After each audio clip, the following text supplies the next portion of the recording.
সিম্পলের ভেতর খুবই সুন্দর একটা চকলেট ফ্লেভার কেক ডেকোরেশন আপনার শেয়ার করব। হাই এভরিওয়ান, আসসালামু আলাইকুম। Welcome to my Facebook page Delight Bakes. কেমন আছেন আপনারা সকলে? আশা করি সকলেই ভালো আছেন। তো এই কেকটা ছিল একটা 2 পাউন্ডের একটা কেক।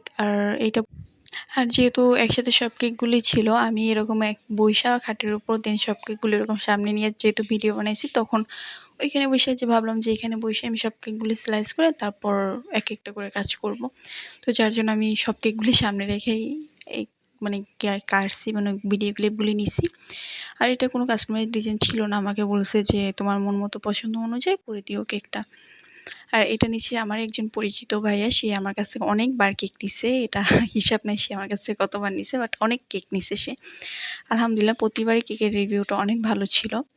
তো আমি কেকটায় ৩ টা স্লাইস করছি। আর ৩ টা স্লাইসে আমি প্রত্যেকটা লেয়ারই এখানে আমি মিল্কের যে পানিটা ওইটা দিছি, ইভেন সাথে হুইট ক্রিম দিয়ে প্রতিটা লেয়ারেই কভার করে দেওয়ার পরে এক একটা লেয়ার দিছি, আর ওর সাথে সুগার সিরাপ এবং হুইট ক্রিম দিয়ে কভার করে নিছি। আর অবশ্যই কেকটা যখন আমরা বোর্ডে দিব, বোর্ডের নিচে কিছুটা ক্রিম দিয়ে তা ভালোভাবে তারপর আমরা কেকটা বসাবো।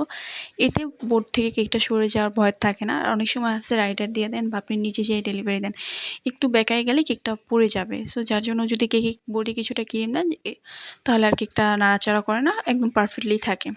আমি লাস্টের লেয়ারটাও দিয়ে আমি পুরো, তারপর মিল্কের সিরাপটা দিয়ে পুরো কেকটাকে ক্রাম পুডিং করে ফ্রিজে কিছুক্ষণ রাখছিলাম। আর যেহেতু আমি প্রতিটা কেকই একই সাথে স্লাইস করছি এবং একটা একটা করে আমি কেকে ক্রাম পুডিং করছি এবং একটা একটা করে আমি ভিডিওগুলি করছি, সবগুলি কেক একসাথে স্লাইস করছি, একসাথে ক্রাম পুডিং করছি। ইভেন তারপর সবগুলি কেক ফ্রিজে রাখার পর একটা একটা করে বের করে ডেকোরেশনটা করছি। রাতের বেলা সব কেকগুলি ক্রাম পুট করে ফ্রিজে রাখার পর পরের দিন সকাল 11টা বাজে ঘুম থেকে উঠে বিকাল আবার 4টার আগে আমার প্রতিটা কেকের ডেকোরেশন শেষ করা লাগছে। সো শেষ করে পরে প্রতিটা কেক ডেলিভারি দেওয়া, ইভেন আর যেহেতু আমার রিলেটিভরাও কেক নিচ্ছিল, সো যার জন্য তাদের বাসায় ইনভাইট ছিল, ওই বাসায় যাওয়া, দেন ওই বাসা থেকে আসা বাসায় আসতে আসতে প্রচুর টায়ার্ড ছিলাম। যার জন্য ওদিন আমার ভিডিও করাও, মানে ভিডিও এডিট করা হয় না, ভয়েস ওভার দেওয়া হয় না। আস্তে আস্তে এক এক করে আপনাদের সাথে সকল ভিডিওগুলি শেয়ার করব।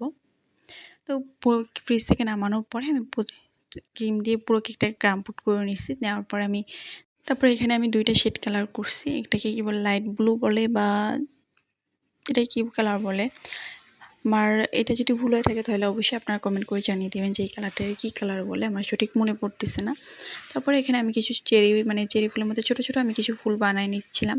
আমি এটা ভিডিওটা করতে নিচ্ছিলাম যে দেখি ভিডিওতে করতে পারি কিনা। আমি প্রতিবারই ফুল এরকম বানাইতে গেলে ভিডিও করতে নেই, বাট একটা ভিডিও আমার ঠিক মতো হয় না, যার জন্য ওই ভিডিওগুলি পরবর্তীতে আপনাদের শেয়ারও করতে পারি না।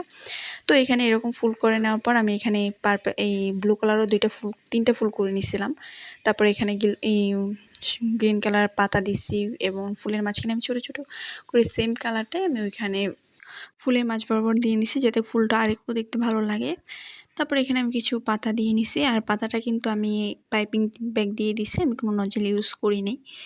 আর এখানে আমি ছোটো ছোটো এটাকে কী বলে, চেরির মতো কিছুটা দেওয়ার চেষ্টা করছি। জানি না কতটা ভালো লাগছে আপনাদের কাছে আমার কেকের এই ভিডিওটা বা আমার এই নতুন কেকের পিকচারটা। কারণ এই ধরনের কেক আমি আমার পেজে ডেকোরেশন করি নাই, এবং কোনো ছবিও নাই, যার জন্য এই কেকটা এরকমভাবে ডেকোরেশন করা আছে।